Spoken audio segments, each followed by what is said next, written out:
पालिकेमध्ये आयुक्त चिखले साहेबांबरोबर सगळं आमचे युवा सेनेचे जेवढे पदाधिकारी आहेत, शहराची कमिटी आहे, सगळे जणांनी सगळ्या शिष्टमंडळांनी आयुक्तांबरोबर बैठक घेतली आणि प्रमुख जे मुद्दे होते युवा सेनेच्या मार्फत बरेच दिवसांपासून खरं तर या बैठकीचं आयोजन करण्याचा प्रयत्न सुरू होता आणि आज ती बैठक कमिशनर साहेबांबरोबर पूर्ण झाली। त्याच्यामध्ये काही युवा सेनेचे महत्त्वाचे मुद्दे त्यांनी मांडले। त्याच्यामध्ये युवा सेनेचे आमचे पराग मोहिते असतील, महानगरपालिकेचे आमचे सहकारी गटनेते प्रथमेशजी सोमन साहेब असतील, जिल्हा प्रमुख असतील, शहर प्रमुख, सगळे आमचे पदाधिकारी होते आणि साहेबांबरोबर चर्चा करत असताना सगळ्यात महत्त्वाचा जो प्रश्न आहे, इथले जे व्यावसायिक आहेत त्या व्यावसायिकांना, स्थानिक व्यावसायिकांना ज्या CMHEPची मुख्यमंत्री रोजगार हमी योजनेच्या अंतर्गत ज्या गाड्या मुख्यमंत्री साहेबांनी दिलेल्या आहेत त्या गाड्यांवरती सतत महापालिका प्रशासन कारवाई करते आणि या कारवाया करत असताना जाणूनपूर्वक खरं तर ही कारवाई केली जात आहे, ज्याच्यामध्ये एखाद्या व्यावसायिकाचं धंदा बंद असताना, गाडी बंद असताना देखील काही अधिकाऱ्यांनी त्यांच्या गाड्या तोडून त्या गाड्या महापालिकेने जप्त केल्या। अशा पद्धतीने ही जी सगळी जुलमी कारभार प्रशासनाचा सुरू आहे, या कारभारावरती युवा सेनेने आज आवाज उठवलाय आणि ज्या मुख्यमंत्र्यांनी खरं तर या योजनेला सुरुवात केली आणि ही योजना आणत असताना या सगळ्या व्यावसायिकांना त्यांच्या पायावरती उभं करण्याचं काम राज्य शासनाने केलंय, त्यांच्यावरतीच खरं अन्यायकारक ही जे सगळे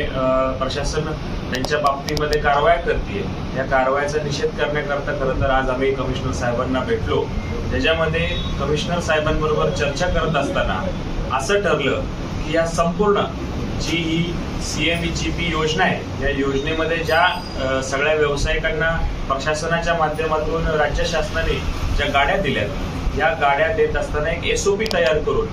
पनवेल महापालिकेच्या माध्यमातून त्यांना जागा आयडेंटिफाय करून हॉकर पॉलिसी निर्माण करून त्यांना शासनाच्याच माध्यमातून जागा देण्यात येईल आणि त्या ठिकाणी या व्यावसायिकांना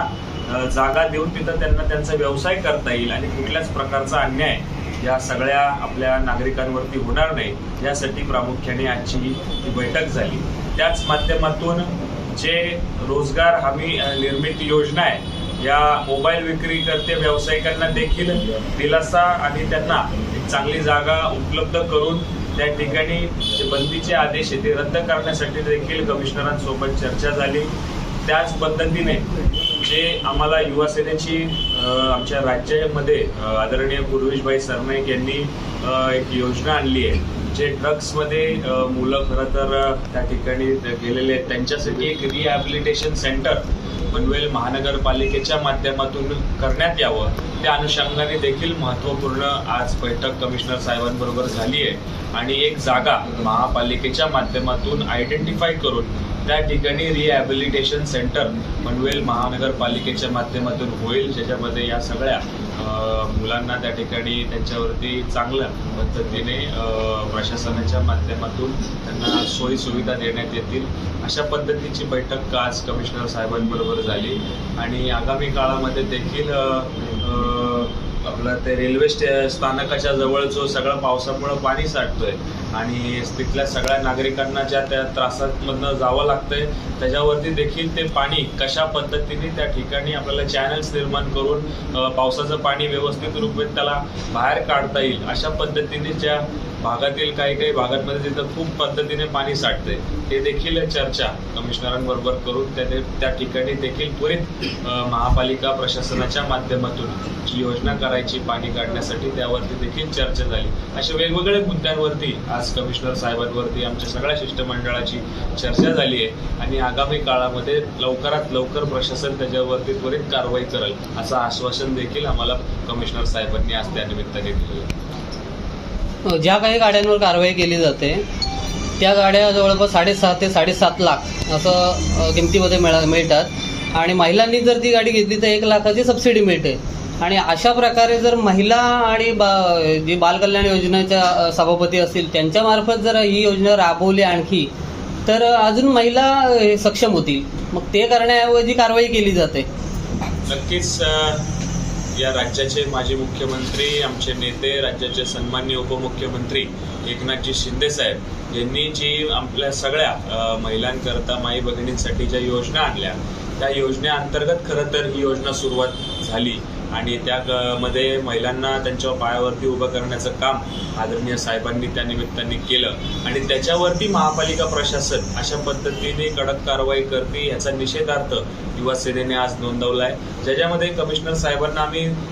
त्याच्यामध्ये सगळं निदर्शनात आणून दिलं की प्रशासनाने अधिकृतपणे खरं तर ह्या गाड्या त्यांना दिलेल्या आहेत आणि त्यावरतीच प्रशासन कारवाई करते, म्हणून इथं कुठंतरी तुमचं मिसकम्युनिकेशन राज्य शासनाचं आणि महापालिकेचं होतंय. त्याच्यामध्ये कुठंतरी एक SOP निर्माण करा आणि ज्या अधिकृत गाड्या राज्य शासनाने खरं तर सगळ्या आपल्या माता भगिनींना दिल्यात त्यांना तुम्ही महापालिका म्हणून एक जागा तुम्ही हॉकर झोन म्हणून द्या आणि तिथं त्यांना व्यवसाय करण्याची संधी तुम्ही द्या. अशा पद्धतीची चर्चा त्या निमित्ताने कमिशनर साहेबांबरोबर झाली आणि आगामी काळामध्ये एक SOP निर्माण करून हॉकर झोन तयार करून जागा आयडेंटिफाय करून द्यायची खात्री कमिशनर साहेबांनी आम्हाला त्या निमित्ताने दिलेली आहे. प्रथमेशजी, आज ही बैठक झाली, या बैठकीबाबत काय सांगाल आणि आपण समाधानी आहात? निश्चित समाधानी आहे. सन्माननीय विश्वजित बारणे हे ज्यांनी पिंपरी चिंचवड महापालिका गटनेता म्हणून अक्षरशः आदरवून सोडले असं त्यांचं व्यक्तिमत्व आहे आणि त्याचबरोबर युवा सेनेचे सचिव म्हणून संपूर्ण युवा सेनेची बांधणी महाराष्ट्रभर विशेष करून मावळ पनवेल या पट्ट्यात करतायत. त्यांच्या नेतृत्वात जी आजची बैठक झाली त्या बैठकीमध्ये सन्माननीय आयुक्त साहेबांनी जे काही आमचे सगळं माहिती ऐकून जे काही निर्देश दिले त्याच्यामध्ये तात्पुरत्या कारवाया करणार नाही असं आश्वासन दिलंय आणि ताबडतोब एक SOP तयार करून राज्य शासन आणि महानगरपालिका यांच्यामध्ये स्वतः सेल्फ कॉन्ट्रडिक्शन होऊ नये दोन शासकीय विभागांमध्येच, याच्यासाठी आम्हाला आवश्यक ती हमी दिलेली आहे, जेणेकरून जी लोक कर्ज काढून त्या गाड्या चालवत आहेत आणि छोटा मोठा व्यवसाय करण्याचा प्रयत्न करत आहेत त्यांना स्थानिक प्रशासनाकडून त्रास व्हायला नको ही आमची भूमिका आहे आणि विश्वजित बारणे यांच्या उपस्थितीत त्यांच्या नेतृत्वात ही मागणी आमची यशस्वीरित्या पूर्ण झाली असं आम्ही ठामपणे सांगू शकतो.